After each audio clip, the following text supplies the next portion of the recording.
Մեղավոր ամանոր և սուրբ ծնունդ, սիրով ձեր մեդիա հաբ։ Պարոն Ղազարյան, 2025-ը մոտենում է ավարտին, քաղաքական առումով ինչպիսի տարի մենք ունեցանք։ Ճգնաժամային բոլոր իմաստներով, որովհետև ըստ էության քաղաքական պրոցեսներ տեղի չեն ունեցել։ Ցավոք սրտի ազգային ժողովը հերթական տարին ավարտեց առանց ֆունկցիոնալ իր պարտականությունները կատարելու, այսինքն առանց իր ծրագիրը չիրականացնող եւ կառավարումը տապալած վարչապետին եւ նրա կառավարության անվստահություն հայտնելու գործընթացի։ Տեղական մակարդակում մենք նույնպես ունեցանք ճգնաժամեր։ 3 համայնքներում տեղի ունեցան արտահերթ ընտրություններ, իսկ արտահերթ ընտրություններ լինում են այն դեպքում, երբ որ համայնքում ճգնաժամ է, իսկ համայնքի ղեկավարը հրաժարական է տվել ինչ-որ պատճառներով, համայնքի ավականին իր կազմից չի ընտրել համայնքի ղեկավարը եւ առաջացել է ճգնաժամ։ Ընդ որում այդ ընտրություններն 3-ն էլ հանգեցրեցին լուրջ հետևանքների։ Գյումրիում ձերբակալվեց ընտրված համայնքի ղեկավարը, Փարաքարին ընտրված համայնքի ղեկավարը սպանվեց, իսկ վաղաշաբաթում դրանց դասերով իրենք իրականացրեցին իշխանազավթման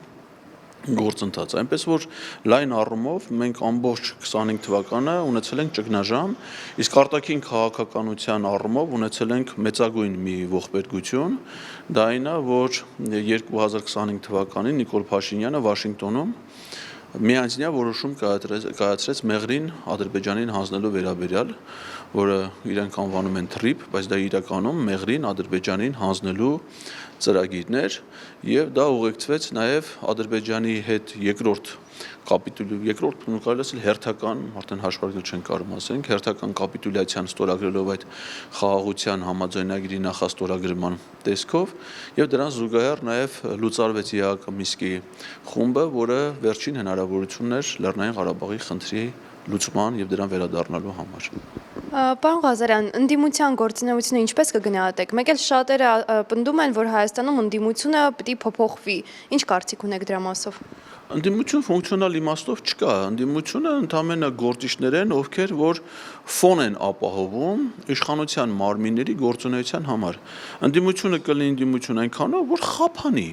այս կամ այն ծրագրերը, իրենք պիտի նախաձեռնեին վարչապետին անվստահություն հայտնելու, իսկ իրենք դա չեն անում, իրենք ընդհանրապես ֆոն են ապահովում, գնում նստում են ազգային ժողովում եւ ֆոն են ապահովում, որ իշխանությունը իր ցանկացած քայլը իրականացնի։ Հետևաբար այդ պաշտոնյաները, այդ գործիչները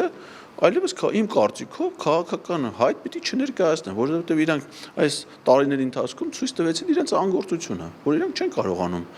ժողովրդի առջև տրված իրենց խոստումները կա, ոնց որ Փաշինյանը չի կատարում ժողովրդին տված իր խոստումները։ Իրանք էլ իրենց տված խոստումները չեն կատարում, իրանք խոստացել են, որ Փաշինյանին պիտի իշխանությունից հեռացնեն։ Հիմա չեն կարողացել, չեն ուզել, կապ չունի։ Փաստն է, որ իրենք իրենց առջև դրված խնդիրները չեն լուծել։ Ասենք օրինակ ասում են, մենք ազգային ժողով կվերադառնանք մեր օրակարգով, բայց իրանք վերադարձել են Ալեն Սիմոնյանի օրակարգով։ Ոչ մի խնդիր չեն կարողացել լուծել։ Իրանց դրեցին սաղ պաշտոններից հեռացրեցին, մնացել են ասենց անկյունի վրա սեղմված, ոչ կարողանում են իրենց մտքերը առաջ տանեն, ոչ հասարակական վստահություն են կարողանում ձևավորել, այսինքն դարձել են ոչ մրցունակ։ Եթե ոչ մրցունակ, նշանակում է նրանց երկրորդ անգամ վստահել այդ կարգավիճակը տալ ոչ մի պարագայում չի կարելի։ Ես վերջերս էի գրել, որ ազգային ժողովի ներկա կազմի падգամավորներից ոչ ոք հաջորդ ազգային ժողովում պիտի չլինի։ Պարոն Ղազարյան, եթե 2026 թվականին Փաշինյանի թիմը կրկին հաղթի, ինչպիսի Հայաստան է լինելու մեր մոտ։ Նախ Փաշինյանը թիմ չունի, դա կազմակերպված հանցավոր խումբ է, իսկ նրանք ոչ թե ընտրություններում հաղթում են, այլ ընտրությունը որպես առիթ օգտագործում են ապօրինաբար իշխանությունը տիրանալու, իշխանությանը զավթելու համար։ Հայաստանում 2026 թվականին այս զարգացումների պարագայում ընտրություն ուղղակի չի կարող լինի, հասկանում եք, ընտրության օր այդ եզրույթի գործածումը չի նշանակում, որ գործընթաց ընտրությունը։ Հիմա որ Ադրբեջանում հայտարարվել էին Միլի Մեջլիսի ընտրություններ կամ նախագահի ընտրություններ, դա դրա համար էր, որ ընդ իշխանություն փոխվի, դա պարզ է, չէ, ելքի ինչ է, այսինքն ով որ իշխանության ղեկին է, նա մնում է իշխանության։ Հիմա Նիկոլ Փաշինյանը ինչ եկել է իշխանության, հələ ընտրություններով նրան իշխանությունից հեռացնել հնարավոր չի եղել, որովհետև տեղի ունեցողը ընտրություն չի։ Հիմա այդ ընտրությունը ինչ է, խոմենակ քվեարկությունը չի, ընտրությունն է, որ մարդը կարողանա ազատ կարծիք արտահայտի, կողմնակիցներ ունենա, կողմնակիցները ազատ կարծիք Եթե այդ հալածանքների մեջ է մարդիկ մի նախադասություն ասելու համար հանիրավի ամիսներով գտնվում են բանտերում, Այդ նշանակում է այն մյուս մարդը, որ ուզում է կարծիք արտահայտի, արդեն չի կարա, չէ՞, մտածում է, որ չպիտի արտահայտի, որովհետև որ արտահայտի իրան է կբանտարկեն, իր բիզնեսն էլ իր ձեռից կխլեն, իր խանութն է կգան կփակեն։ Հետևաբար մթնոլորտ չի կարա, եթե տարին մի լրատվամիջոց փակվում է։ Դա հայտարարվեց, որ շողակաթը հունվարի 1-ից փակվելու է։ Դրանից առաջ եթերազրկվել էր Երկիր մեդիա հեռուստաընկերություն, դրանից առաջ եթերազրկվել էր Հայկական երկրորդ հեռուստա։ Նրանք ամենակայացած տասնամյակների արդեն գործունեություն ծավալող հեռուստաընկերություններ։ Եթե երկրում մամուլ չկա, խոսքի ազատություն չկա, հալածանքների են ենթարկվում բոլոր գործիչները, իշխանությունները քննարկում են կուսակցություններ փակելու մասին, արդեն սելեկցիա են արել, ում պիտի թողնեն մասնակցի, ով չպիտի մասնակցի, ում պիտի գրանցեն, ում պիտի գրանցումից արդեն փորձեր ունեն Մոլդովա, որ նույնիսկ քվեաթերթիկում տպածա, բայց չեն թողնում մասնակցի ընտրության, որ ընտրողին ընդեղ էլ շփոթեցնեն։ Սա մեխանիզմները մշակել են, ընտրական օրենսգրքում փոփոխություններ արել են, կենտրոնական ընտրական հանձնաժողովը զավթել են, Սահմանադրական դատարանում ինչ արել են, լավ են արել, որովհետև ես դատարանի որոշում ունեմ, ուրիշ բան չեմ կարող ասեմ, պատրաստվել են ընտրությունների։ Դե թող գնան ընտրություն, խնդրություն չէ, իշխանազավթում է։ Պարոն Ղազարյան, 2026 թվականին ընտրությունների մասով խոսեցինք, ինչ եք կարծում, ժամանակը չէ, որ ընդդիմությունը միավորվի եւ միասնական ճակատով հանդես գա։ Դա ես կարծում եմ միակ տեսական հնարավորությունն է, որ եթե 26 թվին ընտրություն ալինելու հաջողության հասնեն եւ այդ տեսական հնարավորության հիմքը իմ կարծիքով այն գործնական փաստերն են, որ գոյություն են։ Նայեք, Մասիս համայնքում որտեղ որ եղել է ընտրության հնարավորություն, ՔՊ եւ ընդդիմություն միշտ հաղթել է ընդդիմությունը։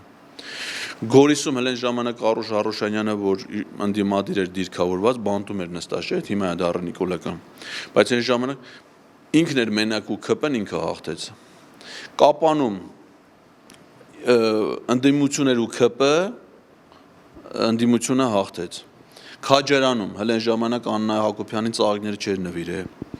Հաղթեց ոչ իշխանական տեխնացուն։ Մասիսում Դավիթ Համբարձումյան ինքն էր ու ՔՊ-ն ինքը հաղթել է։ Փարաքարում Վալոդիա Գրիգորյան ու ՔՊ հաղթել է ինքը։ Այսինքն որտեղ ընտրություն է դրվում ժողովրդի առաջ, որ իրանք ընտրություն կատարեն ՔՊ-ի եւ ընդդիմության միջև, այնտեղ ընդդիմությունն է հաղթում։ Որտեղ որ իրանք տարանջատում են, օրինակ Վաղարշապատ, այնտեղ ՔՊ-ն հաղթեց։ Ինչի համար, որովհետեւ ընդդիմությունը իր հնարավորությունները ցրեց իրար միջև, ձայները փոշիացրեցին, արդյունք չունեցան, պարտվեցին։ ՔՊ-ն 50% չի հավաքել։ Փոշիացած ձայների հետևանքով է ինքը կարողացա մեծամասնություն ձևավորել։ Այսինքն, եթե պիտի գնան ինչ-որ ձևի ընտրության, ապա մի ձևով, մի հատ ընդդիմադիր մեծ դաշինք եւ թշնամախումբ։ Այդ դեպքում հնարավոր է, չնայած իրանք իշխանական լծակներ ունեն, կարան ընտրությունները չեղարկեն, կարան արտակարգ դրություն հայտարարեն, ինչ ասես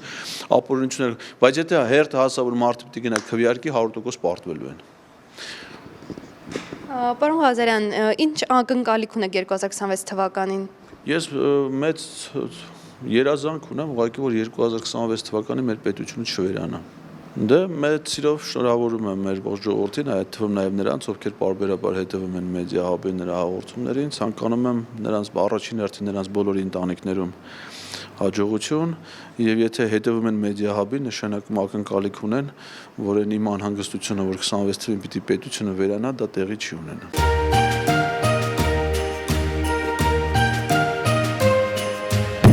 Շնորհավոր Ամանոր եւ Սուրբ Ծնունդ։ Սիրով ձեր Մեդիա Hub